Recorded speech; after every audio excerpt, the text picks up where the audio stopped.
Humanity is preparing to conquer the vastness of space to discover extraterrestrial life. The Europa 1 mission was the first attempt to send a group of Earthlings to Jupiter's sixth satellite, Europa, where life is likely to be found.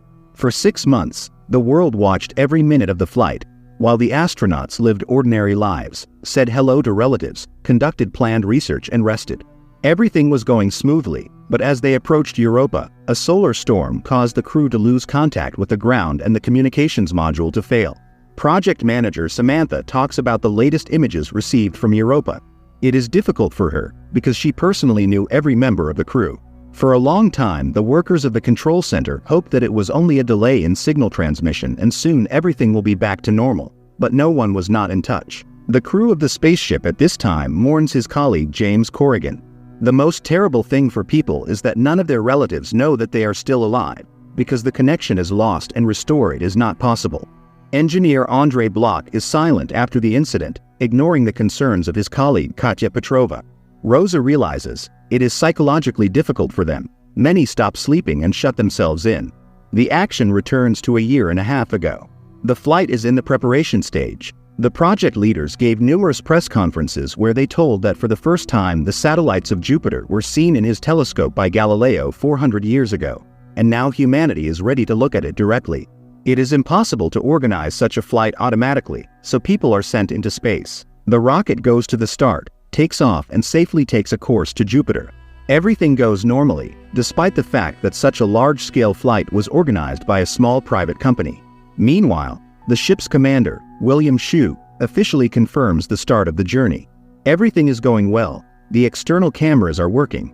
Jeremy is filming reports for his son, explaining the ship's structure and the workings of the gravity modules. He introduces his son to his companions and asks Rose to smile, then shows him the amazing view in the porthole. Having passed the moon, the ship goes to a place where there have been no humans yet.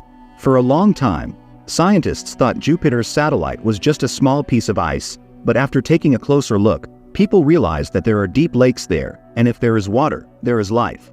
After NASA discovered thermal regions in different parts, there was confidence in the existence of simple single-celled life on Europa. The flight goes on as normal. The crew regularly sends video reports about each of their days to the ground. Unexpectedly, there is a report of ventilation damage. But Andrei safely fixes the breakdown. Katya expresses her displeasure about the shower stalls because they totally suck. Your shower system is totally inadequate. And James admits that it stresses him out to drink distilled water because people's excretions are recycled. He also makes fun of the female part of the crew. The developers gave them only 4 models of spacesuits and a pair of boots. You gave him 2 pairs of shoes for a woman. I'm just saying. The day of the 6-month mission comes, and the astronauts celebrate with juice. And on the ground, Samantha talks about the crew members recruited from the best space programs in the world. Captain William Shue is confident they will reveal incredible discoveries. Daniel Luxembourg has spent a lifetime studying extreme habitats. Dr. Katya Petrova, a biologist and oceanographer, and hopes to find life in the waters of Europe. Engineer Andrei Bloch, a veteran astronaut who has flown 249 days on the ISS. James Corrigan is an engineer who can fix anything. Rosa Dusk is an excellent pilot and communications specialist. A time recording is turned on where a month has passed since the accident and James's death. Andrei is depressed and does not want to talk to anyone. His friends fear for his condition and decide not to leave him alone. Meanwhile, the ship is approaching Jupiter. Soon the ship leaves Jupiter's orbit and begins a maneuver to prepare for its descent to Europa. Despite the temperature fluctuations outside, all goes well so far. But then the ship shakes violently.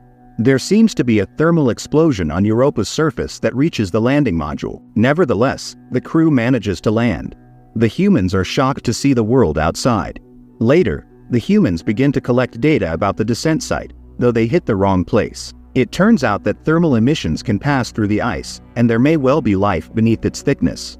The crew argues about their actions. Katya proposes to start drilling at once. After discussing her suggestion, the crew begins drilling through the ice to take water samples.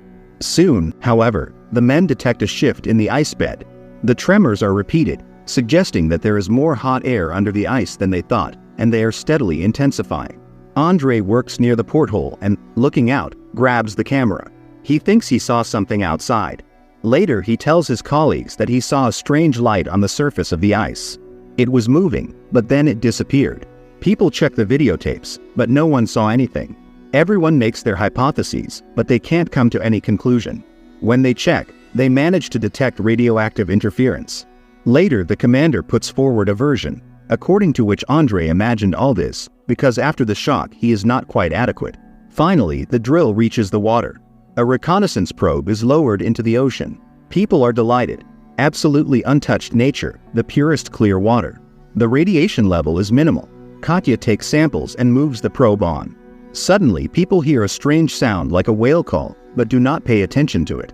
And then the video records a radiation burst, and then a light flashes in the darkness, but what it was people do not understand.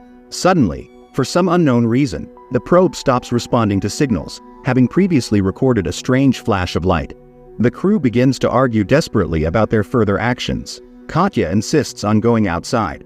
She will get to the probe and take samples by hand, but her friends are reminded of the day they lost James. The action goes back to that time. Then a solar storm disrupted the ship's communication systems. James and Andre go into outer space to make repairs. They find the affected area, but as they open a panel it breaks off, damaging Andre's spacesuit glove, causing him to start losing air. James pulls his friend towards the airlock, and on the threshold of the ship he discovers hydrazine on his spacesuit, apparently trapped from the torn-off panel. If he goes inside, the vapors of this substance will instantly poison everyone inside. Andre decides to get James out of the spacesuit, which only takes 2 minutes, but it's too risky. That's when James makes the only decision he can, pushing Andre inside and closing the airlock. Staying in open space, everyone realizes that this is the end. No one will just have time to put on a spacesuit and get to James. He realizes this too and tries to comfort people, says some parting words and remembers his son, and then he runs out of air. In the airlock, Andre comes to his senses and screams in horror at the tragedy that has occurred. And now Katya also wants to risk her life, which is absolutely unacceptable. But the woman manages to persuade her comrades to go outside. After arguments, the commander gives the go-ahead and she prepares to go out. She tells people about her sensations, and then gets to the probe and sends a signal analyzing the samples to the ship, and in the water found a simple single-celled organism, thus confirming the hypothesis of the possibility of a life like Europa. However, the radiation level begins to rise. The commander orders her to go back, but then Katya notices strange lights in the distance and goes that way.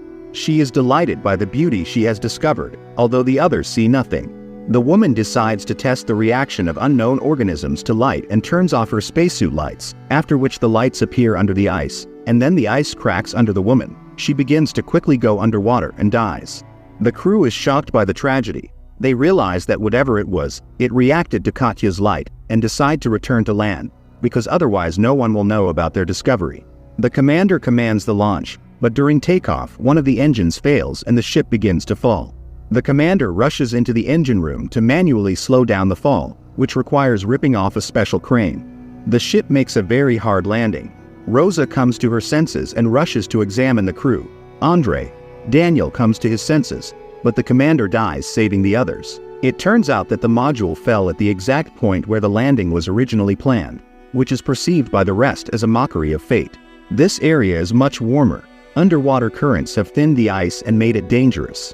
In addition, the ship was damaged, causing oxygen to leak, and the captain's blown crane slowed the fall, but disabled the radiation shielding. The temperature inside is starting to drop, but the worst part is that the ice outside is starting to crack. The only chance of rescue is to dock with the orbital module. Andre figures out how to fix the fuel line. They will do it, and Rosa will sit at the console, preparing to take off when it works. The men go into the depressurization airlock and Rosa says goodbye for 2 hours while she records one last message for the ground. Daniel goes first and disappears. Rosa tries to figure out what happened outside. The astronaut tag just disappeared from radar. Andre says the ice just broke through. Daniel was surrounded by light and then it just disappeared. Andre hopes to fix the fuel line by taking parts from the life support system. He asks Rosa to talk to him and heads to the system. Rosa needs to turn on the panel in the control room. She goes there and connects the wires. The connection is restored and Andre says that the ship is surrounded by a glow, and then there's a scream and his marker disappears from the radar as well. Rosa sits down at the console as the ice under the ship breaks and it begins to sink into the water.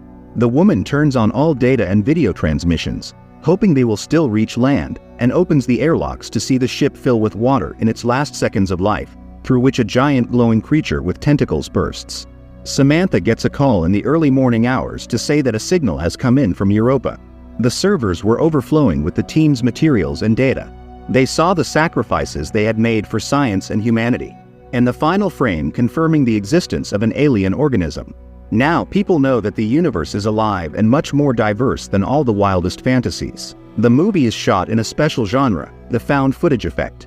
The movie is as if edited from the surviving footage of the crew, obtained after their deaths, with comments from the project leaders. And despite the many bloopers and technical inaccuracies, the plot is very interesting, justifying the human sacrifices for the advancement of all humanity. Thanks for watching, friends.